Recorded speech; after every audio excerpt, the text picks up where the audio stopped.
let's go ahead and begin with Okay. your first name, last name. Spell it out along with your title. Dale Hanson, my title? Yes. Dale Hanson, last name is Hanson, and I'm running for the position of mayor of Arroyo Grande. And you're gonna Dale, and you're going to look at Okay. me, so pretend this Right, little I thing understand. I'm doesn't sorry. exist. So why should the Arroyo Grande community elect you as mayor? I think the biggest thing, and the reason I'm running, is because there's a needs to be a change in leadership, and there's a lack of vision with forethought into the future. And that's really the big reason I'm running. And what issues will you prioritize if you step into office as mayor if you win? Number one is water shortage. For whatever reason, leadership failed. In 2015, we had a water shortage, and there was a letter put into the Board of Supervisors, and the Board of Supervisors kind of staffed it all out. They allocated $900,000 to hook up Diablo desalinization plant to Avila final termination point for Zone 3, which supplies water for the 5 cities. And all 5 cities basically put letters in about this. It fell on deaf ears. What's on the agenda tomorrow for the Board of Supervisors? Water and Diablo plant. And now they want the whole county stakeholders involved. And they're really back on getting this done. But it's been 6 years of not utilizing that water. And the reason I say that is Diablo can produce 1.5 million gallons of water a day, and they only use 40% of that for the nuclear power plant. So there's an ability to produce somewhere around 800, 900,000 gallons of water to be given back, well, bought back by the cities to put in the public water system. And if we don't utilize it all, it goes back out to Lopez Lake.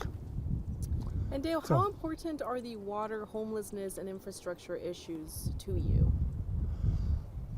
Water is number one. Homeless is interesting because actually I spoke with the chief of police, and he's taken a very proactive position. He's basically educated his officers not to be kicking the can down the road, if you will, but to work with the homeless, help them. If they see someone struggling on the street, get them the resources, get them out.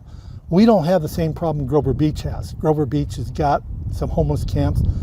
I've looked around, I've not seen a homeless camp anywhere within the Arroyo Grande city limits. For whatever reason, I'm not sure why. So, what's the other issue?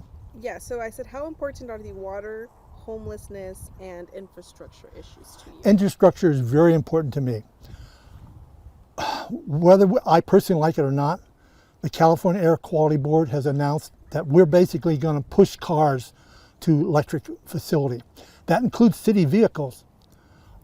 I have not seen any plan from the city on how they're going to get the charging stations located at the police station, at the service yard, and at City Hall. And they need to put that together and start asking for grants to get that in, because that is a major issue. Some of the other issues are more of irritants, such as asphalt failure here and there. But we got to be proactive. And we can't wait until, I can't recall the date right now, I think it's 10 or 15 years, no, 10 years from now, we have to convert all the vehicles. And with a fleet of vehicles we have, we need to be integrating a certain number every year. And I know the police department just got permission to lease 13 vehicles from Malahi Ford, but there's no provision for them to be electric because they don't have the charging stations. So how do we move forward? And there'll be 3 years from now, they'll be reissuing those grants to get new leases. Well, those charging stations need to be in now. So, and Dale, a vote for you is a vote for what? A vote for me is a vote for change. I mean, the other issue I brought up, water, yet the board, the city can put on their agenda every meeting about the pandemic, but I've not seen a single word about water. And water shortage, we're going to basically buying our water from the local supermarket if we're not careful. I saw some lady in Grover Beach today unloading five-gallon bottles to refill water, and that's going to that may become common, and it just bothers me. So. And Dale, anything else you'd like to add to this interview? Anything regarding your, race as potentially being the Arroyo Grande mayor? I think the biggest thing is I bring such a diversified background.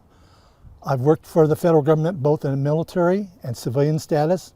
I've worked for a state of California agency. I've worked, the military, I had 33 years in the military, retiring as a lieutenant colonel, and worked my way up through the ranks. I mean, I initially was drafted into the Army.